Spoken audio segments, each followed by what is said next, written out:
సమూయేలు మొదటి గ్రంథము 7వ అధ్యాయము 7 నుంచి 12 వచనాలు నేను చదువుతూ ఉన్నాను. ఒకసారి మీరు చూడండి.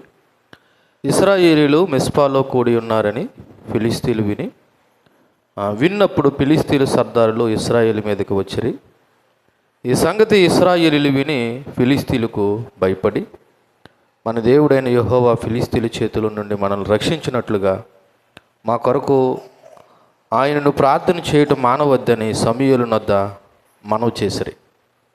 సమూయేలు పాలు విడవని ఒక గొర్రె పిల్లని తెచ్చి యెహోవాకు సర్వాంగ బలిగా అర్పించి ఇశ్రాయేలు పక్షమున యెహోవాను ప్రార్థన చేయగా యెహోవా తన ప్రార్థన అంగీకరించెను.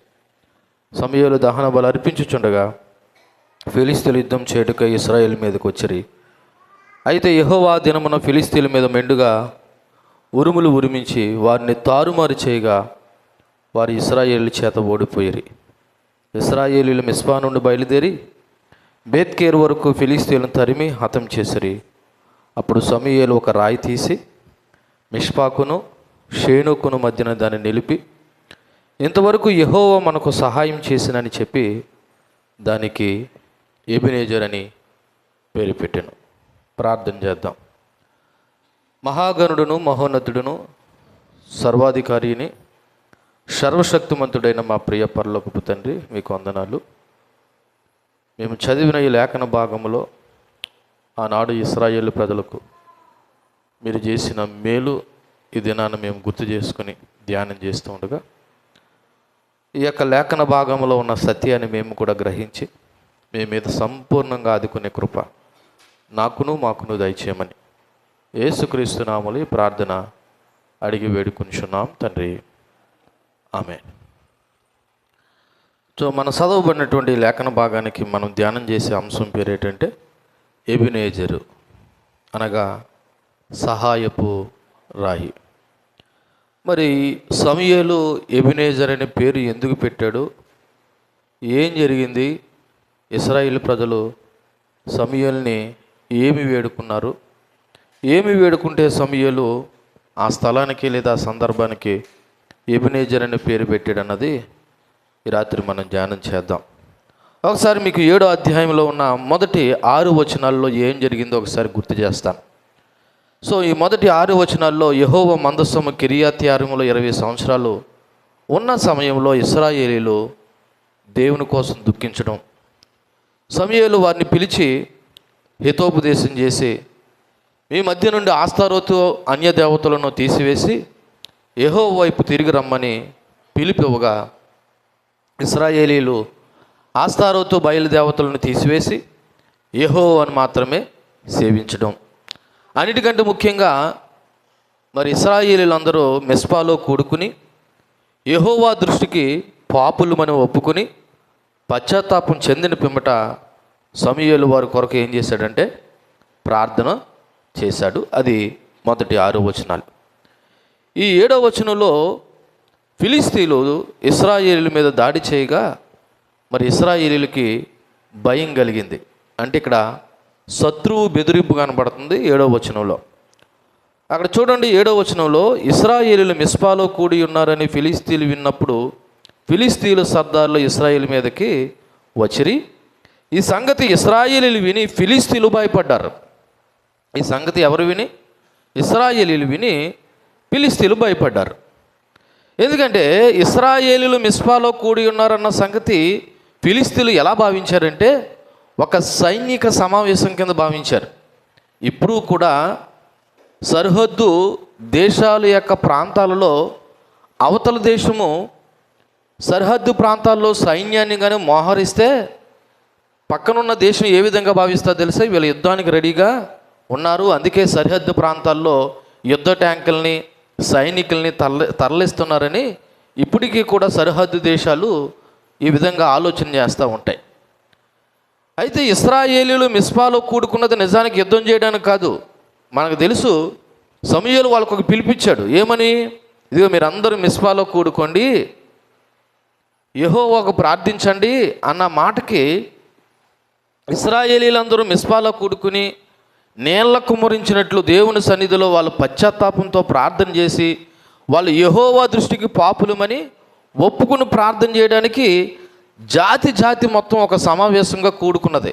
కానీ అవతల పక్క ఫిలిస్తీన్లు ఎలా భావించారు తెలుసా? వీళ్ళు మన మీద యుద్ధానికి కూడుకున్నారు, ఒక సమావేశం అయ్యారని చెప్పేసి ఫిలిస్తీన్లు భావించారు.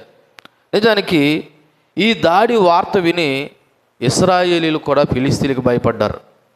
ఫిలిస్తీన్లేమో ఇశ్రాయేలీలు మన మీదకి యుద్ధానికి వస్తున్నారేమని భావించి వాళ్ళు దాడి చేయడానికి వచ్చారు. ఇశ్రాయేలీలేమో ఫిలిస్తీన్లు దాడి చేయడానికి వచ్చారని చెప్పేసి వీళ్ళు ఏం చేశారు? భయపడ్డారు. ఎందుకు భయపడ్డారంటే, ఫిలిస్తీన్లు ఇశ్రాయేల్ మీదకి రావడం ద్వారా ఇశ్రాయేలీలు భయపడ్డానికి కారణం ఏంటంటే, ఇంతకుముందు మనకు తెలుసు 4వ అధ్యాయంలో మందసం పట్టబడ్డది. రెండోది, ఇశ్రాయేలీలో 30,000 మంది కాల్బలము మరణించారు.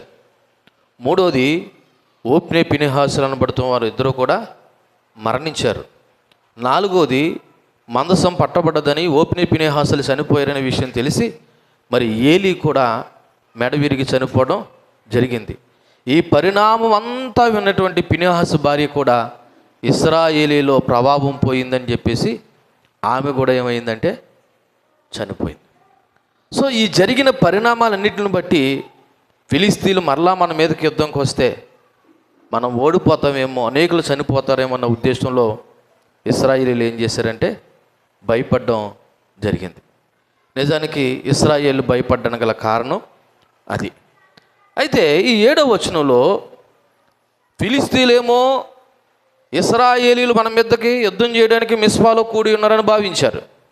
ఒక పక్క ఇశ్రాయేలీలేమో ఇదిగో ఫిలిస్తీన్లు కానీ మన మీద యుద్ధానికి వస్తే మునుపటి జరిగినట్టుగా ఇప్పుడు కూడా జరుగుతుందని వీళ్ళు భయపడ్డారు. అయితే ఇక్కడ ఒక ఆధ్యాత్మిక సత్యము మనం ఏం తెలుసుకోవాలంటే, మొదటి 6 వచనాల్లో ఇశ్రాయేలీలు చేసిన గొప్ప పని ఏంటి తెలుసా? వాళ్ళు పాపం ఒప్పుకుని దేవుని వైపు తిరిగారు. ఏం ఒప్పుకుని? పాపం ఒప్పుకుని దేవుని వైపు తిరిగారు. ఇలా తిరిగిన సమయంలోనే వాళ్ళ మీదకి ఏమి ఎదురయ్యిందంటే ఒక దాడి ఎదురయ్యింది. అది ఫిలిస్తీన్ల రూపంలో. నిజానికి ఆధ్యాత్మిక జీవితంలో కూడా ఇలాగే జరుగుతుంది. ఎలాగ చెప్పమంటారా? అంతవరకు లోకంలో ఉన్నటువంటి ఒక వ్యక్తి లేదా ఒక స్త్రీ కానీ ఒక పురుషుడు కానీ దేవుని కృపలో దేవుని వైపు తిరిగితే అపవాది అప్పటి నుంచి వాడి మీద ఏం చేస్తాడు తెలుసా? దాడి చేస్తాడు. ఎలాగ తెలుసా? మానసికంగానో, ఆధ్యాత్మికంగానో, ఫిజికల్గానో, మెంటల్గానో ఏదో విధంగా దాడి చేస్తాడు. ఎందుకంటే ఎంతవరకు లోకానుసారంగా బ్రతికే ఒక వ్యక్తి ఇప్పుడు ఎవరి వైపు టర్న్ అయిపోయాడు? దేవుని వైపు టర్న్ అయిపోతే అది ఎవరికి నచ్చదంటే అపవాదికి, సాతానికి నచ్చదు. అంతవరకు వాడు లోకంలో ఉన్నప్పుడు అపవాది వాడు జోలికి వెళ్ళడు. ఎందుకంటే వాడు ఆల్రెడీ ఎక్కడున్నాడు? లోకంలోనే ఉన్నాడు. ఓ రకంగా చెప్పాలంటే వాడికి అనుగుణంగా బ్రతుకుతున్నాడు. దేవుని కృపను బట్టి ఎవరైనా మారు మనసు పొంది దేవుని వైపు తిరిగితే ఏం జరుగుతుందో తెలుసా? సాతానుగాడు వాళ్ళ మీద ఏం చేయడం చేస్తాడంటే దాడి చేయడం మొదలెడతాడు. ఇప్పుడు ఇశ్రాయేల్ ప్రజలు కూడా భౌతికంగా వాళ్ళ పాపాలు ఒప్పుకుని దేవుని వైపు తిరిగి ఆయన మాత్రమే సేవిస్తున్నారు అనుకున్న సమయంలో శత్రువు వాళ్ళ మీద ఏం చేయడానికి వచ్చాడంటే దాడి చేయడానికి వచ్చాడు. అయితే ఇక్కడ గొప్ప విషయం ఏంటో తెలుసా? దేవుడు తన ప్రజలను రక్షిస్తాడని మనం అర్థం చేసుకోవాలి. దేవుడు తన ప్రజలను రక్షిస్తాడని అర్థం అవ్వాలి. ఎందుకంటే తర్వాత వచనాలు మనకు అదే బోధిస్తున్నాయి. చూడండి 8వ వచనం, మన దేవుడైన యెహోవా ఫిలిస్తీన్ల చేతిలో నుండి మనల్ని రక్షించుకున్నట్టుగా మా కొరకు ఆయనను ప్రార్థన చేయటం మానవద్దని సమూయేలు నద్ద మనవ చేసిరి. ఇక్కడ ఇశ్రాయేలీలు సమూయేలుని ఒక సహాయం కోరారండి. ఏంటంటే ఆ సహాయం కోరడం, వాళ్ళ పాపాలు ఒప్పుకుని దేవుని వైపు తిరిగినంతలో శత్రువులు దాడి లేదా దాడి వలన వారిలో ఒక బలహీనత, భయం కనిపించింది. అరే దేవుని కృపను బట్టి ఇప్పుడే మనం దేవుని వైపు తిరిగాము, ఈలోగా శత్రువు మన మీద ఏం చేయడానికి వచ్చాడు? దాడి చేయడానికి వచ్చాడు అని చెప్పేసి వాళ్ళు ఒక పక్క భయము కలిగింది, ఒక బలహీనత కూడా కనిపించింది. కానీ గొప్ప విషయం ఏంటో తెలుసా? అదే సమయంలో వారిలో విశ్వాసం కూడా కనిపించింది. ఏం కనిపించింది? విశ్వాసం కనిపించింది. ఎందుకంటే వాళ్ళు అంటున్నారు సమూయేలుతో, అయ్యా సమూయేలు, దేవుడు ఫిలిస్తీన్ల చేతుల్లో నుండి మనల్ని రక్షించినట్లుగా మా కొరకు మీరు ఏం చేయండి? ప్రార్థన చేయండి అని వాళ్ళు సమూయేలు వద్ద ఒక సహాయాన్ని వాళ్ళు మరి కోరడం జరిగింది, అంటే సమూయేలును వేడుకోవడం జరిగింది. అంటే ఇక్కడ వారు ప్రార్థన చేయమన్నారు తెలుసా? ఆ ప్రార్థన ఏ ప్రార్థన తెలుసా? నిరంతర ప్రార్థన, ఆగని ప్రార్థన, డోంట్ స్టాప్ ప్రేయింగ్ అన్నమాట. నిరంతర ప్రార్థన, ఆగని ప్రార్థన. ఒకసారి మీరు మరలా చదివితే, నేను ఎనిమిదో వచనం చదువుతున్నాను చూడండి.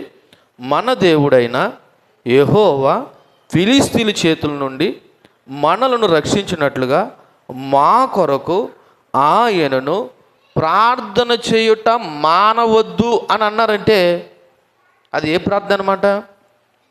నిరంతర ప్రార్థన.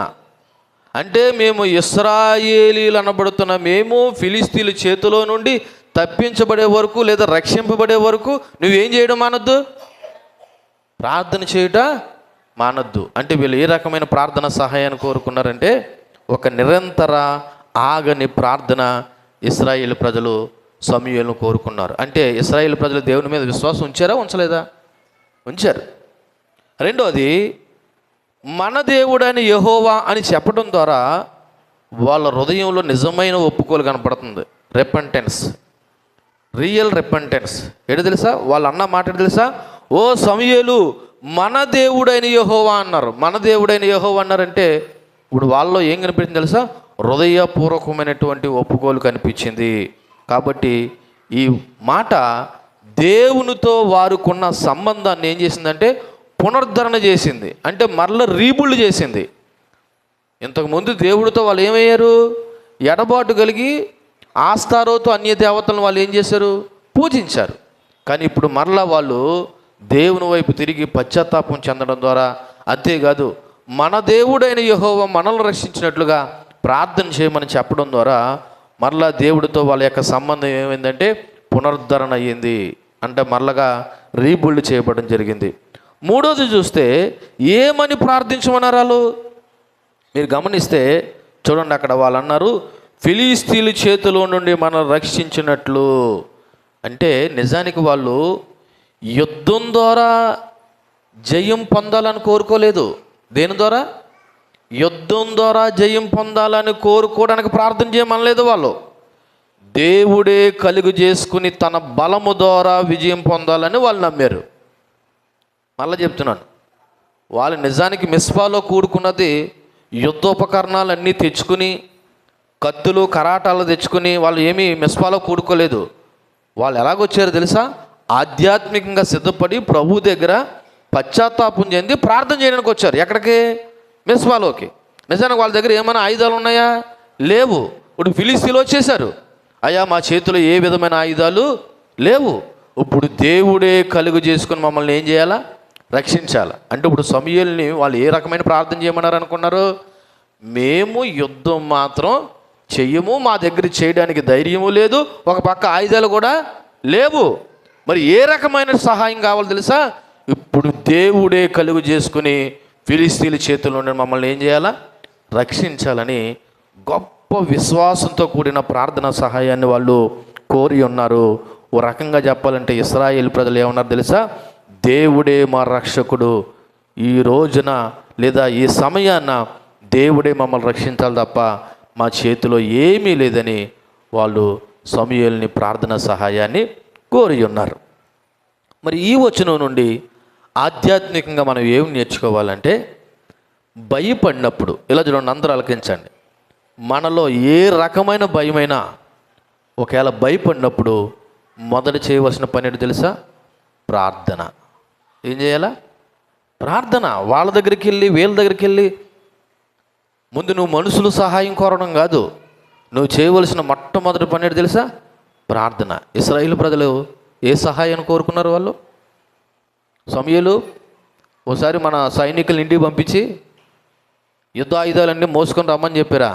లేదు లేదు, ఇదిగో మన దేవుడైన యెహోవా మనల్ని ఫిలిష్తీయుల చేతుల నుండి రక్షించినట్లు నువ్వు మా కొరకు ప్రార్థన చేయట మానవద్దు అని అన్నారంటే వాళ్ళు ఏ రకమైన సహాయాన్ని కోరుకున్నారంటే ప్రార్థన సహాయాన్ని కోరుకున్నారు. ఇక్కడ శత్రువు దాడి చేసినప్పుడు ఆయుధాలు సైన్యం కంటే ప్రార్థన ముఖ్యం. శత్రువు దాడి చేసినప్పుడు ఆయుధాలు సైన్యం కంటే ఏది ముఖ్యం? ప్రార్థన ముఖ్యం. ఇది మనము దేవుని మీద ఆధారపడుతున్నామని చూసినమాట. ఎవరి మీద ఆధారపడుతున్నామని? నీకు ఆపద వచ్చినప్పుడు, కష్టం వచ్చినప్పుడు అమ్మ నాన్న అని ఫోన్ చేసి చెప్పేయడం కాదు, లేదా నీ బంధువులకి, లేదా నీకున్నటువంటి ఎవరైతే ఉన్నారో వాళ్ళకు ఫోన్ చేసి చెప్పేయడం కాదు. ముందు నువ్వు దేవుడి దగ్గర నీ సమస్యను ఏం చేయాలా? మొర్ర పెట్టాలి. కాబట్టి ఇక్కడ మనం నేర్చుకోవాల్సిన విషయం ఏంటంటే, శత్రువు దాడి చేసినప్పుడు ఆయుధాల కంటే, సైన్యం కంటే ప్రార్థన ముఖ్యము. ఇది మనం దేవుని మీద ఆధారపడుతున్నామని ఒక సూచన. రెండోది, వీళ్ళు ఏదైనా ఒక సమస్యకి పరిష్కారం ఏంటో తెలుసా? నిరంతర ప్రార్థన, కంటిన్యూస్ ప్రేయర్. ఏదైనా ఒక సమస్యకి పరిష్కారం ఏంటి? ఎందుకంటే కొన్నిసార్లు ప్రార్థించిన వెంటనే ఏం రాదు? జవాబు రాదు. అయినంత మాత్రాన మనం ఏం చేయకూడదు? ప్రార్థన మానకూడదు. అందుకే లూకా సువార్త 18వ అధ్యాయం 1వ వచనంలో ఈ విధంగా మనకి చూడండి, అక్కడ రాయబడి ఉన్నది. లూకా సువార్త 18వ అధ్యాయం 1వ వచనం ఏమని రాయబడి ఉన్నది? వారు విసుకక నిత్యము ప్రార్థన చేయుచుండవలనట్టుకు ఆయన వారితో ఈ ఉపమానం చెప్పాడు. ప్రభులు వారు అక్కడ ఒక ఉపమానం చెప్పాడు. ఆ ఉపమానం చెప్పడానికి ముందు ఆయన చెప్పినటువంటి ఒక స్టేట్మెంట్ ఏంటి తెలుసా? విసుకక నిత్యము ఏం చేయాలంట? ప్రార్థన చేయాలా. నువ్వు ఏదైతే ప్రార్థన చేస్తున్నావో, ఏదైతే ప్రార్థన చేయమని నువ్వు కోరుకున్నావో అది పొందుకునే వరకు ప్రతి ఒక్కరు ఏం చేయాలా? ప్రార్థన చేయాలి. దీన్ని నిరంతర ప్రార్థన, ఆగన ప్రార్థన అంటారు. మూడోది, ఆత్మీయ నాయకుల అవసరత కనపడుతుంది ఇక్కడ ఈ వచనంలో. ఎవరి అవసరత? ఆత్మీయ నాయకుల అవసరత. ఇప్పుడు ఇశ్రాయేలు ప్రజలందరూ వచ్చి ఎవరిని ప్రార్థన రిక్వెస్ట్ కోరారు? సమూయేలుని, నాయకుని అడుగుతున్నారు. అయ్యా మా నిమిత్తం నువ్వు ఏం చేయి? ప్రార్థన చేయి. అంటే ఇశ్రాయేలు ప్రజలు చేయరని కాదు, ఇక్కడ ప్రార్థన సహాయం కనబడతా ఉంది. ఆత్మీయ నాయకులకు అవసరత కనబడతా ఉంది. ప్రజలు సమూయేలుని ఆశ్రయించారు. ఈ రోజున మనము కూడా ఎవరిని ఆశ్రయించాలంటే ఆత్మీయ నాయకుల యొక్క ప్రార్థనను కూడా మనం ఆశ్రయించాలి. ఆత్మీయ నాయకుల యొక్క ప్రార్థన మనకి బలము ఇస్తుంది. ఒకసారి మీరు 34వ కీర్తన 17వ వచనం చదువుదాం. 34వ కీర్తన 17వ వచనం.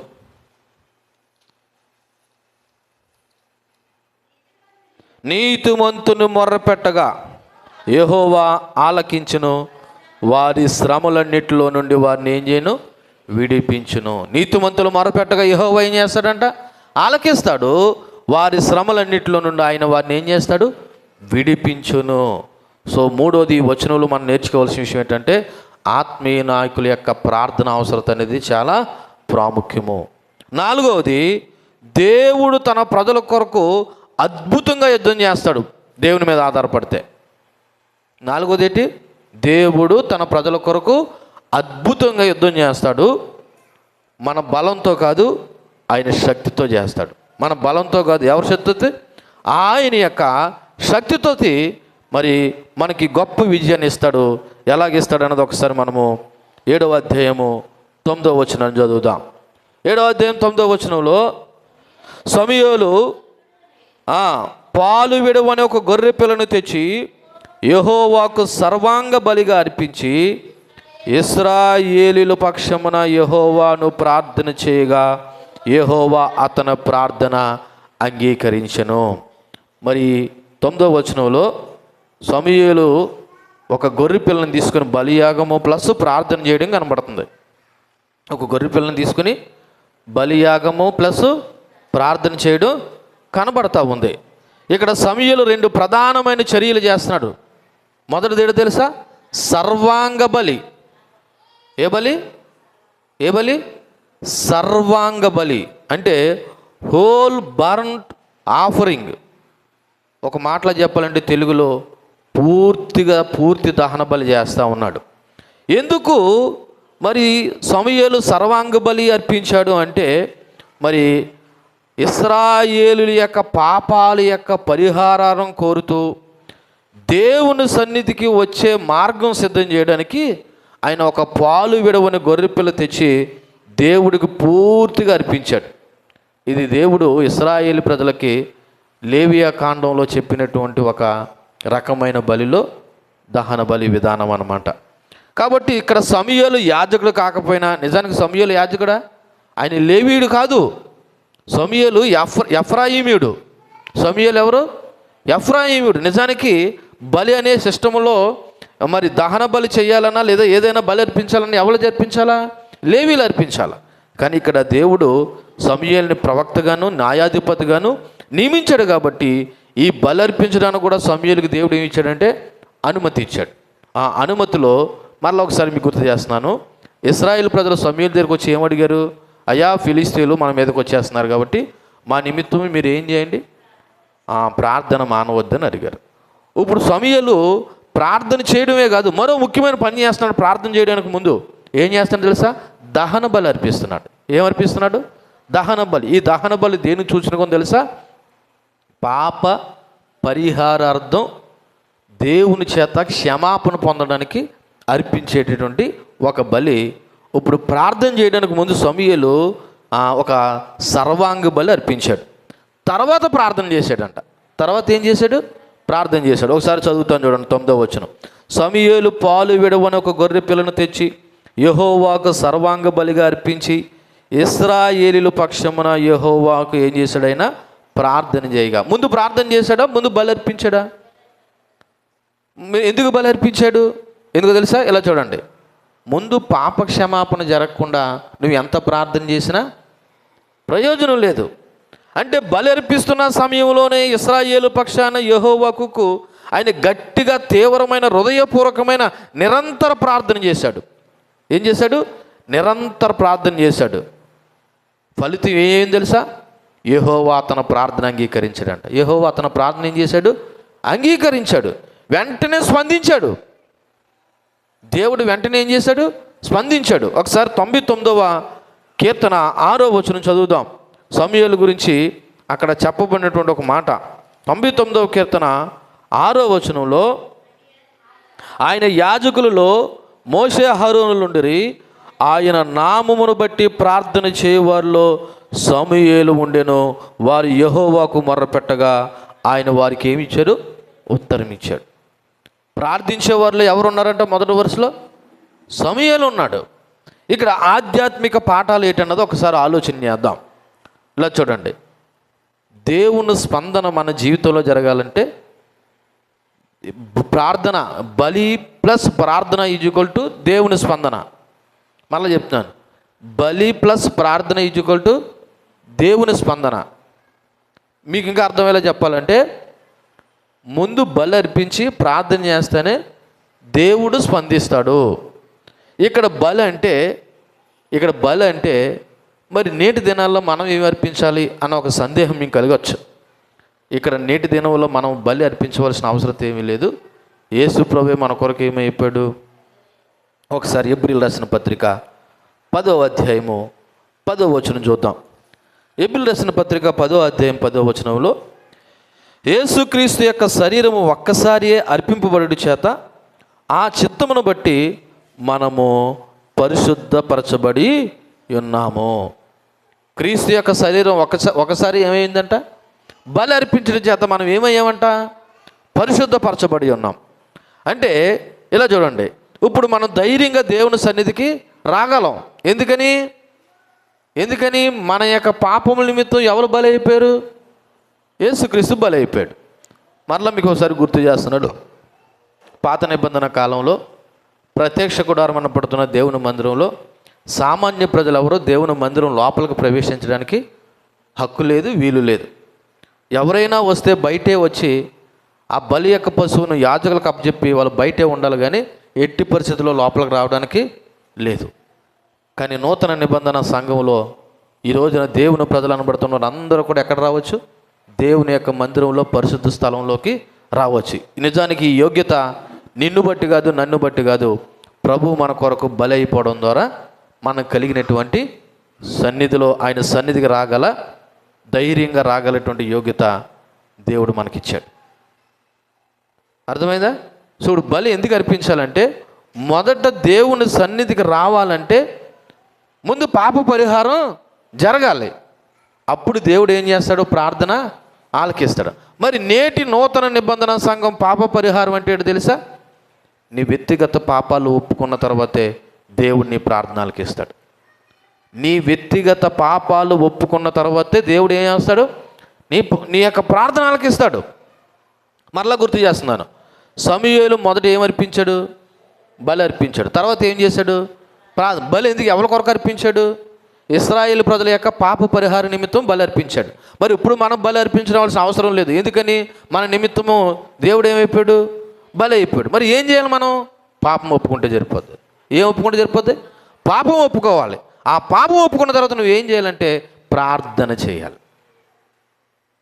ఇప్పుడు రెండోది, ఇక్కడ సమూయేలు ఇశ్రాయేలు ప్రజలకి తండ్రి అయిన దేవుడికి ఒక మధ్యవర్తిగా ఉన్నాడు. ఇప్పుడు ఇశ్రాయేలు ప్రజల పక్షాన్ని ఎవరు ప్రార్థన చేశారు? సమూయేలు ప్రార్థన చేశారు. మరి ఈ రోజున మన పక్షాన్ని ఎవరు ప్రార్థన చేస్తున్నారు? తిమోతికి రాసినటువంటి 2వ పత్రిక 2వ అధ్యాయము 5వ వచనం చదవండి. తిమోతికి రాసినటువంటి 2వ పత్రిక 2వ అధ్యాయము 5వ వచనం చదివితే, మరియు జట్టైన వాడు పోరాడినప్పుడు నియమం ప్రకారము తిమోతికి రాసినటువంటి మొదటి పత్రిక 2వ అధ్యాయము 5వ వచనం, దేవుడు ఒక్కడే, దేవునికి నరులకు మధ్యవర్తి ఒక్కడే, ఆయనే క్రీస్తు యేసును నరుడు. ఆనాడు ఇశ్రాయేలు ప్రజలకి దేవుడికి మధ్యవర్తి ఎవరు? సమూయేలు.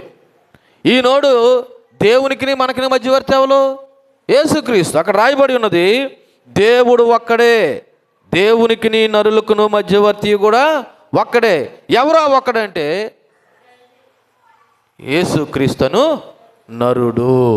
కాబట్టి ఇలా చూడండి, ఇప్పుడు నీ ప్రార్థన డైరెక్ట్గా తండ్రి అయిన దేవుడి దగ్గరికి వెళ్ళాలంటే ముందు నువ్వు ఎవరి దగ్గర మధ్యవర్తం చేయాలి? యేసుక్రీస్తు దగ్గర మరి యేసుక్రీస్తు దగ్గర మధ్యవర్తం చేయాలంటే ముందు నువ్వు దేవుడి దగ్గర ఏం చేయాలి? నీ పాపాలు ఒప్పుకోవాలి. ఒప్పుకున్న తర్వాత ఏం చేయాలి? ప్రార్థన చేయాలి. అప్పుడు దేవుడు నీ యొక్క ప్రార్థన ఆలకించి స్పందిస్తాడు, లేదా వెంటనే నీ విషయంలో జోక్యం చేసుకుంటాడు. మూడోది, ఈ వచనంలో నేర్చుకోవాల్సిన మూడోది ఏంటంటే, కష్ట సమయంలో దేవుని వైపు తిరగడం నేర్చుకోవాలి. ఏ సమయంలో అంటే మిగతా సమయంలో దేవుని వైపు తిరగొద్దని కాదు. కష్టం వచ్చినప్పుడు నీకు ఫస్ట్ గుర్తు రావాల్సింది ఎవరంటే యేసుక్రీస్తు. ఎందుకంటే మన బలం కాదు, దేవుని శక్తే మనకు విజయం ఇస్తుంది. మన బలం వల్ల ఏమీ కాదు, దేవుని శక్తే విజయాన్ని ఇస్తుంది. మరి కష్ట సమయంలో దేవుని వైపు తిరిగితే ఆయన వింటాడా అంటే ఆయనకి వినేవాడు అని ఒక పేరుంది.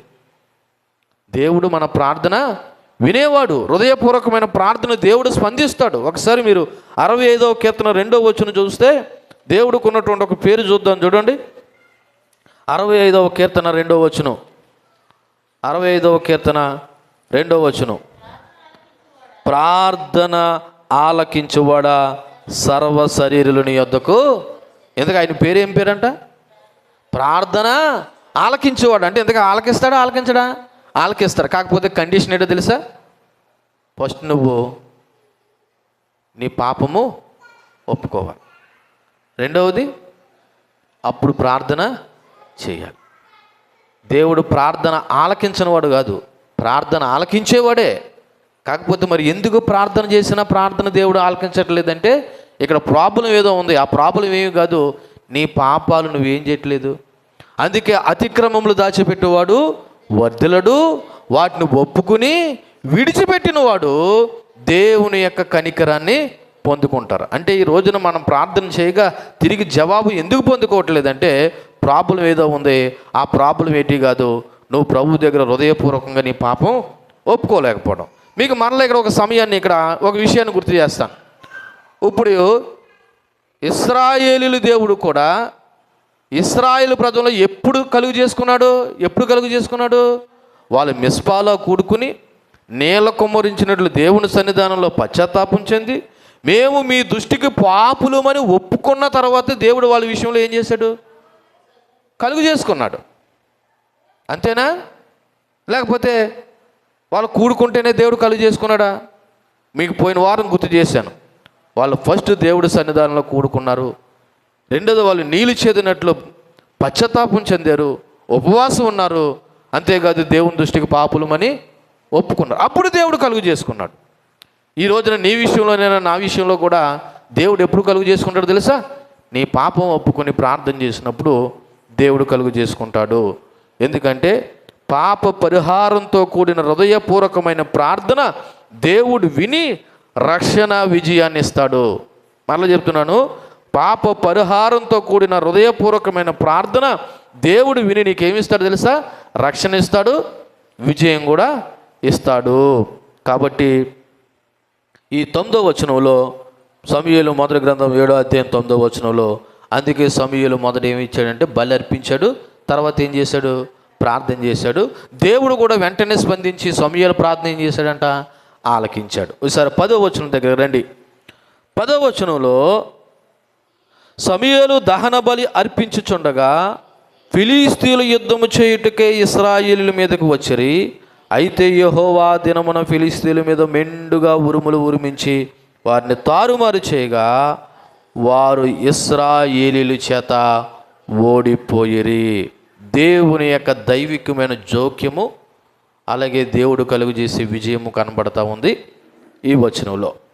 చూడండి, ఈ వచనంలో 3 ప్రాముఖ్యమైనటువంటి విషయాలు ఉన్నాయి. అందులో మొదటిది, సమూయేలు బలి అర్పిస్తుండగా ఫిలిష్తీయులు ఏం చేశారంటే ఇశ్రాయేలీయులతో యుద్ధం చేయడానికి సమీపించారంట. ఒక పక్క ఏం జరుగుతుంది? బలి అర్పిస్తున్నాడు. అదే సమయంలో ఫిలిష్తీయులు ఏం చేశారు? ఇశ్రాయేలీయులతో యుద్ధం చేయడానికి వచ్చారంట. అంటే శత్రువు దాడి చేయడానికి సిద్ధంగా ఉన్నాడు. మరొక పక్క ఇశ్రాయేలీయులు కూడా ఆయుధాలు ఎత్తకుండా వాళ్ళు కూడా సిద్ధంగా ఉన్నారు. ఎలాగ తెలుసా? ఉపవాసంతో, ప్రార్థనతో, బలితో సిద్ధంగా ఉన్నారు. ఒక పక్కమో ఫిలిష్తీయులు ఆయుధాలతో సిద్ధంగా ఉన్నారు. ఒక పక్క ఇశ్రాయేలీయులు ఎలా సిద్ధంగా ఉన్నారు? ఆయుధాలతో కాదు, ఉపవాసంతోనూ, ప్రార్థనతోనూ, బలి అర్పించడంతోనూ వాళ్ళు సిద్ధంగా ఉన్నారు. ఇప్పుడు చెప్పండి, భౌతికమైన ఆయుధం గొప్పదా? ఆధ్యాత్మికమైన ఆయుధం గొప్పదా? ఇప్పుడు ఇశ్రాయేలు ప్రజలకు ఆధ్యాత్మికమైన ఆయుధం వల్ల విజయం చేకూరిందా, లేదా వాళ్ళు యుద్ధాలు చేయడం ద్వారా విజయం చేకూరిందా? మీరు గమనిస్తే అక్కడ పరిశుద్ధాత్మ దేవుడు ఎంత స్పష్టంగా రాయించాడో చూడండి. సమూయేలు బలి అర్పిస్తుండగా ఫిలిష్తీయులు ఇశ్రాయేలు మీదకి ఏం చేయడానికి వచ్చారంట? యుద్ధం చేయడానికి వచ్చారు. మరి ఫిలిష్తీయులు యుద్ధం చేయడానికి ఏం పట్టుకుని వచ్చారు? వాళ్ళ దగ్గర ఉన్న ఆయుధాలు పట్టుకుని వచ్చారు. మరి ఇక్కడ ఇశ్రాయేలు దగ్గర ఏం ఆయుధాలు ఉన్నాయి? ఏం ఆయుధాలు లేవు. కానీ వాళ్ళు ఒక సిద్ధపాటు ఉంది. అదేంటో తెలుసా? ఉపవాసము, ప్రార్థన, బలి. అనగా వాళ్ళ పాపాలు ఒప్పుకోవడం కనిపించింది. అది మొదటిది. రెండోది, యెహోవా గొప్ప ఉరుములతో ఉరిమాడంట. ఈ మాటకు అర్థం ఏంటో తెలుసా?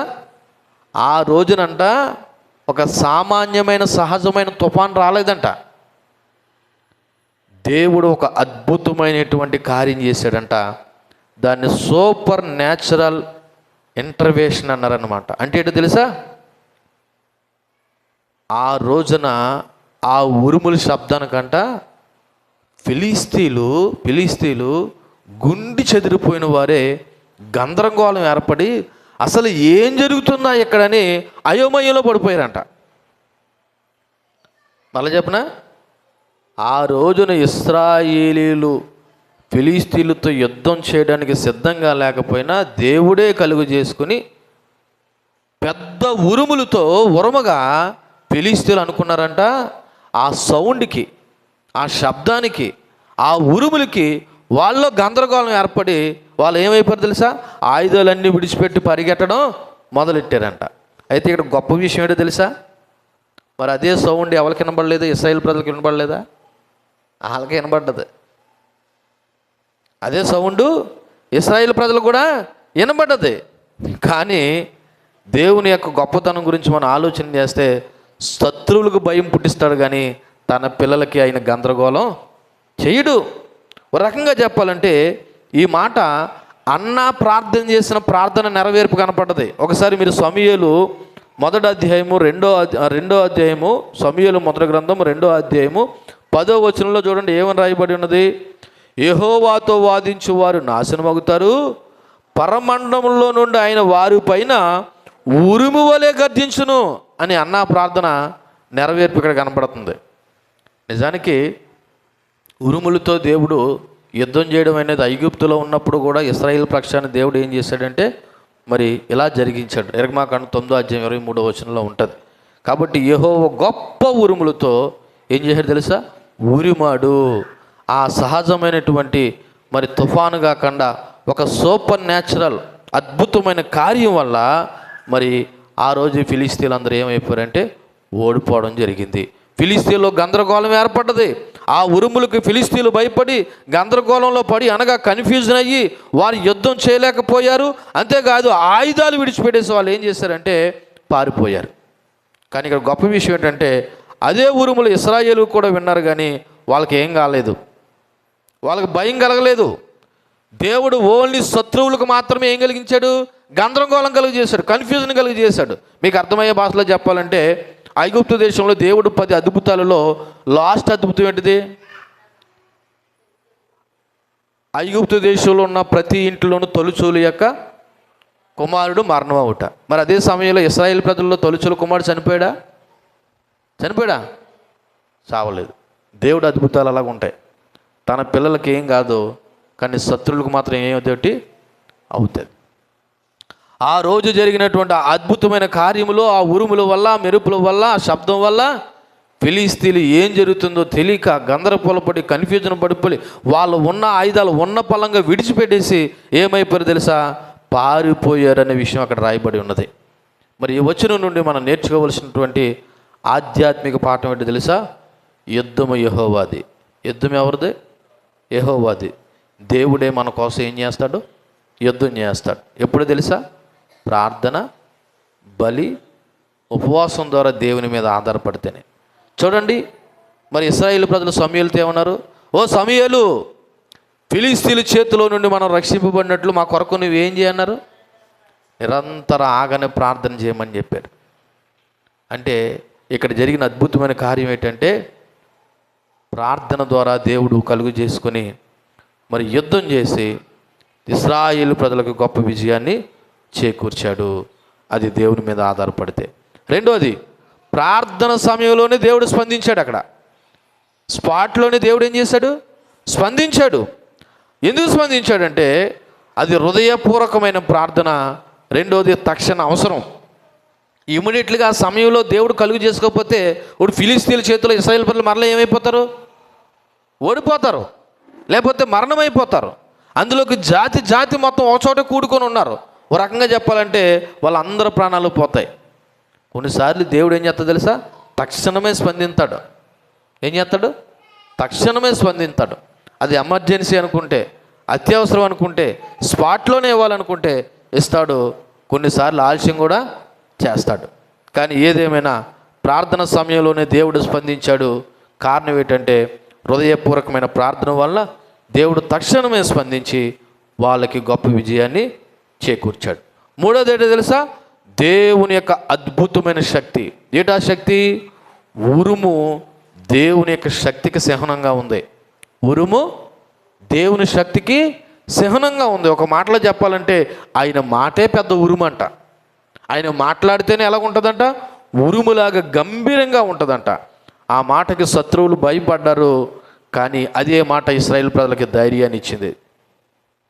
అదే ఉరుము వల్ల ఫిలిస్తీన్లకు ఏం కలిగింది? భయం కలిగింది. అదే ఉరుము వల్ల ఇశ్రాయేలుకి ఏం కలిగింది? ధైర్యం కలిగింది. కాబట్టి ఇది దేవుని యొక్క అద్భుతమైన శక్తి.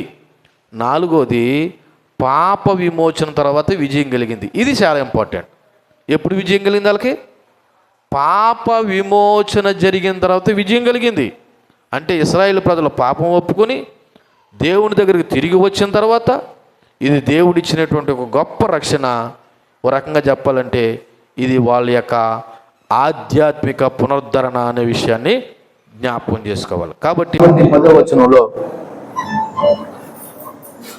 10వ వచనంలో మరి ఇశ్రాయేలు ప్రజలకి ఒక గొప్ప అద్భుతమైనటువంటి మరి విజయం అనేది అక్కడ పొందుకున్నట్టుగా కనబడతా ఉంది.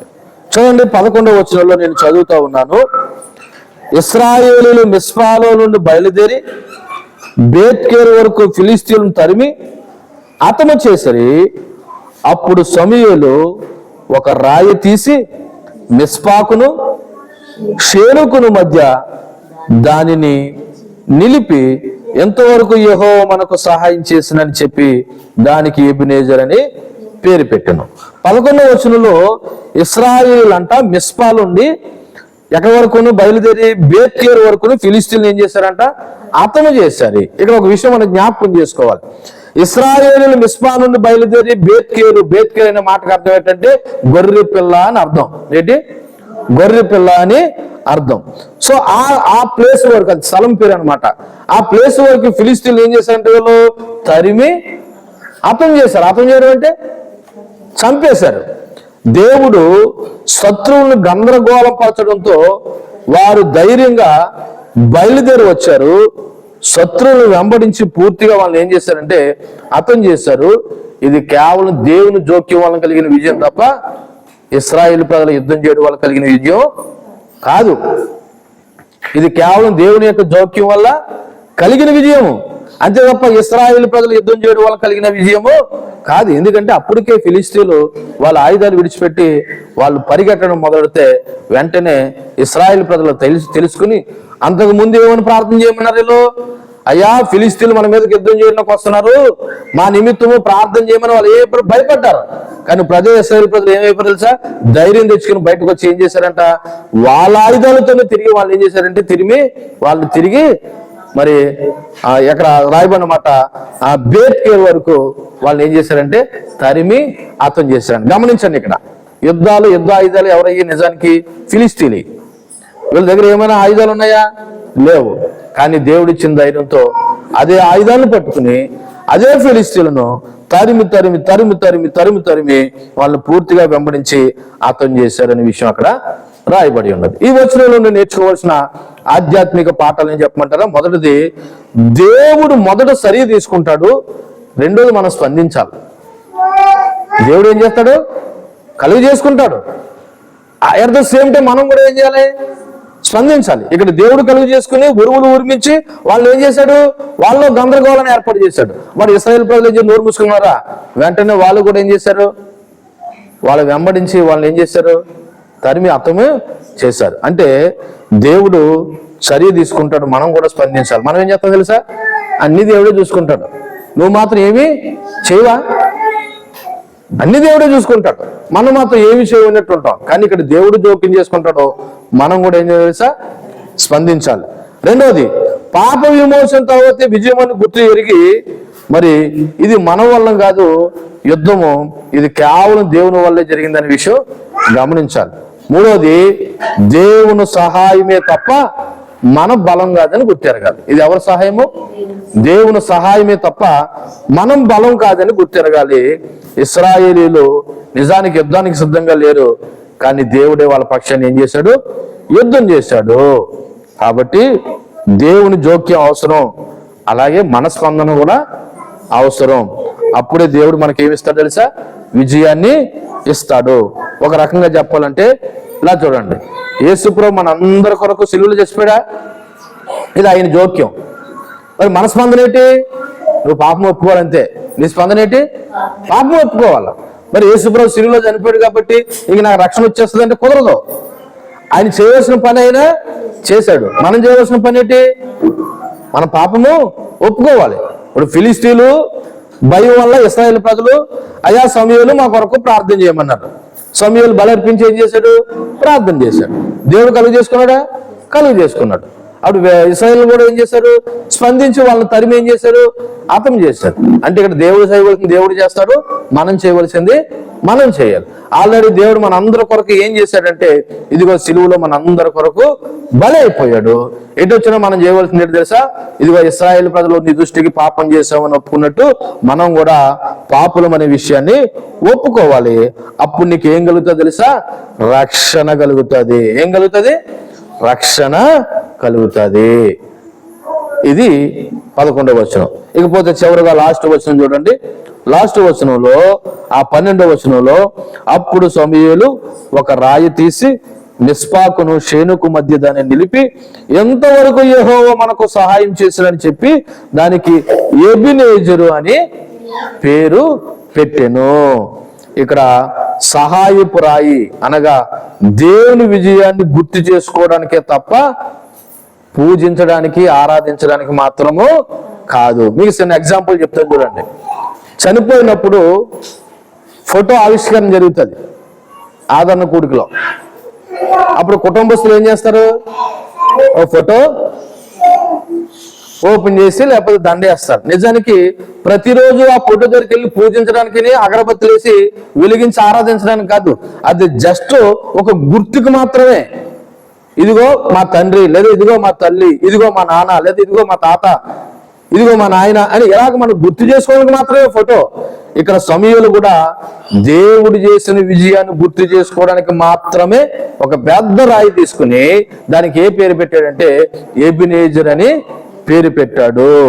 అంటే నిజానికి ఇది ఆ రోజుల్లో సర్వసాధారణం.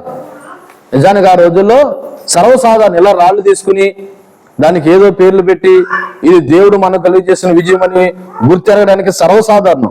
కాబట్టి ఆదికాండం 28వ అధ్యాయం 18వ వచనంలో ఉంది, 35వ అధ్యాయం 14వ వచనంలో ఉంది, యెహోషువ 4వ అధ్యాయం 9వ వచనంలో ఉంది, అలాగే 24వ అధ్యాయం 26వ వచనంలో ఉంది. ఈ 4 సందర్భాల్లో కూడా వాళ్ళు ఏదో ఒక రాయి తీసుకుని దానికి ఒక పేరు పెట్టి ఇది దేవుడు మనకు చేసిన మేలుని గుర్తుగా ఏం చేశారు? అలా రాయిలు నిలబెట్టడం అనేది పూర్వం కూడా జరిగింది. కాబట్టి దైవిక విజయాన్ని అనగా దేవుడు కలుగు చేసిన విజయాన్ని స్మరించుకుంటూ ఇశ్రాయేలు చరిత్రలో ఇది ఒక ముఖ్యమైన సంఘటనగా గుర్తెరగడానికి సమూయేలు ఏం చేశాడంటే ఒక రాయి తీసుకుని దాన్ని నిలిపి దానికి ఎబెనెజర్ అని పేరు పెట్టాడు. అనగా ఇది దేవుని జోక్యం వల్ల వచ్చిన విజయం తప్ప మన యుద్ధం చేస్తే వచ్చిన విజయం కాదు అని దేవుని ప్రజలు ఇశ్రాయేలు గుర్తెరగడానికి ఇది పూర్తిగా దేవుని యొక్క సహాయమే అని చెప్పడానికి ఒక రాయి అక్కడ ఏం చేశాడు? ఆయన తీసుకుని నిలిపాడు. ఎందుకు ఇలాగా ఇశ్రాయేలు చేశాడు, సమూయేలు చేశాడు అన్న విషయం గుర్తుపెట్టుకుంటే, ఇశ్రాయేలు ఇదే ఫిలిస్తీన్లతో గతంలో ఏమైపోయారో ఘోరాతి ఘోరంగా ఓడిపోయారు. అప్పుడు ఏం చేసి ఓడిపోయారు? యుద్ధం చేసి ఓడిపోయారు. కానీ ఇప్పుడు ఇశ్రాయేలు యుద్ధం చేశారా? లేదు. ఓరకనే నిలుచున్నారు అన్నట్టుగా దేవుడు వాళ్ళ పక్షాన్ని ఏం చేశాడు? యుద్ధం చేశాడు. కానీ ఈసారి ఫిలిస్తీన్లు ఇశ్రాయేలు చేతులు ఏమైపోయారంటే ఓడిపోయారు. బాబు ఇది దేవుని శక్తి తప్ప మన శక్తి కాదని ఇప్పుడు ప్రజలు, రాబోయే తరం ప్రజలు కూడా తెలుసుకోవాలని, ఇది భవిష్యత్తు తరాలకు ఒక చిహ్నంగా ఉండడానికి సమూయేలు ఏం చేశాడంటే ఒక రాయిని తీసుకుని అక్కడ నిలబెట్టి దానికి ఎబెనెజర్ అని పేరు పెట్టాడు. అంతే తప్ప ఆ రాయిని పూజించమని కాదు, ఆ రాయిని ఆరాధించమని కాదు. చూడండి, ఆ 12వ వచనంలో ఒక అద్భుతమైన మాట ఉంది. ఏంటో తెలుసా? ఆ 12వ వచనంలో అప్పుడు సమూయేలు ఒక రాయి తీసి మిస్పాకును షేనుకును మధ్య దాన్ని నిలిపి ఎంతవరకు యెహోవా మనకు సహాయం చేస్తును, ఎంతవరకు అనగా ఎప్పటి వరకు అనే మాటల అర్థం ఏంటో తెలుసా? ఇది నిరంతరం దేవుని మీద ఆధారపడటం చెప్తుంది. నిరంతరం ఎవరి మీద? దేవుని మీద. అంటే ఆయన గతంలోనూ మేలు చేశాడు, అవసరమైతే భవిష్యత్తులో కూడా నీకేం చేస్తాడు? మేలు చేస్తాడు. ఎప్పుడు ఆయన మీద నువ్వు ఆధారపడితే. ఒక రకంగా చెప్పాలంటే ఇది దేవుడి నుండి మనకు కలిగే ఒక హామీ. దేవుడి నుండి మనకు కలిగే ఒక హామీ. 124వ కీర్తన 8వ వచనం ఒకసారి చూసినట్లయితే, 124వ కీర్తన 8వ వచనం,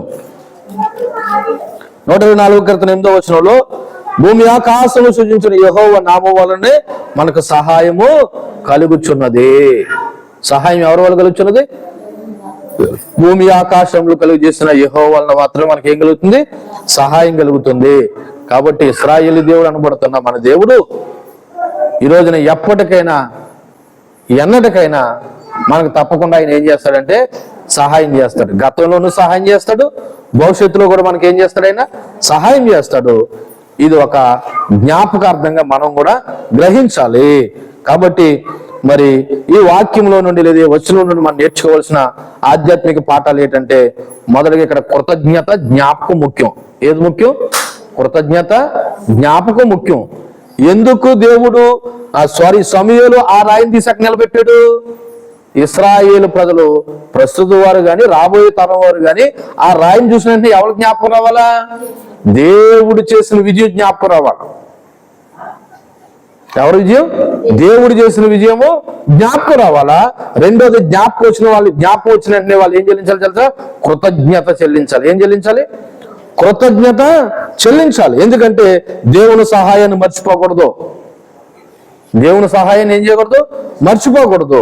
పైగా గుర్తిరిగి కృతజ్ఞతాస్తుతులు చెల్లించాలి. రెండోది, ఇది వరకు అనేటువంటి మాట ఆయన మీద ఆధారపడితే తప్ప మనకు భవిష్యత్తులో సహాయం అనేది రాదు. ఒకసారి ఎబ్రిల్ రాసిన పత్రిక 13వ అధ్యాయము 8వ వచనం చూడండి. ఎబ్రిల్ రాసిన పత్రిక 13వ అధ్యాయము 8వ వచనం ఏం రాయబడి ఉన్నది? యేసుక్రీస్తు నిన్న నేడు ఒక్కటే రీతిగా ఉన్నాడు, అవును యుగయుగములకు ఒక్కటే రీతిగా ఉన్నాడు. ఆయన ఎప్పుడు ఒకటే రీతిగా ఉండి మనకెప్పుడు సహాయం చేయవాడే ఉన్నాడు. ఇది ఒక ధైర్యము, ఒక భరోసా అని చెప్పాలి. మూడవదిగా, మరి ఇశ్రాయేలు జీవితంలో ఒక సహాయప్రాయిగా ఉన్నటువంటి యెహోవా నీ జీవితంలో కూడా చాలా సందర్భాల్లో ఒక సహాయప్రాయిగానే ఉన్నాడు. అది నువ్వు గుర్తెరిగావా? పలానా రోజున పలానా సమయాన్ని దేవుడు నాకు ఈ మేలు చేశాడని జ్ఞాపకం తెచ్చుకుంటున్నావా? జ్ఞాపకం తెచ్చుకుని కృతజ్ఞతాస్తుతులు చెల్లిస్తున్నావా? ఆలోచన చేయండి. సమూయేలు ఆ రాయికి ఎబెనెజర్ అని పేరు పెట్టడానికి కారణం ఏంటి తెలుసా? నీకు నాకు కలిగిన సహాయము మన శక్తి వలన కాదు, దేవుని యొక్క శక్తి వలన మాత్రమే మనకి విజయాలు లేదా రక్షణ అనేది కలిగింది తప్ప నీ యొక్క సొంత శక్తి వల్ల, నా సొంత శక్తి వల్ల కాదు. నిజానికి యేసుక్రీస్తు ఎప్పటికీ మనకి ఎబెనెజరే. యేసుక్రీస్తు ఎప్పటికీ కూడా ఆయన ఎవరైనాడు? ఎబెనెజరే. ఆయన మనకు సహాయము చేసేవాడు. కాబట్టి ఈ పూట, ఈ రాత్రి మనం ఏమి నేర్చుకుంటున్నాం అనే విషయాన్ని మీరు గుర్తెరగాలనే విషయాన్ని బట్టి నేను ఈ మాటలు మీకు తెలియజేస్తూ ముగిస్తున్నాను. దేవుడి మాటలు మన ఇంకుల్లో దీవించి ఫలింపచేయను గాక.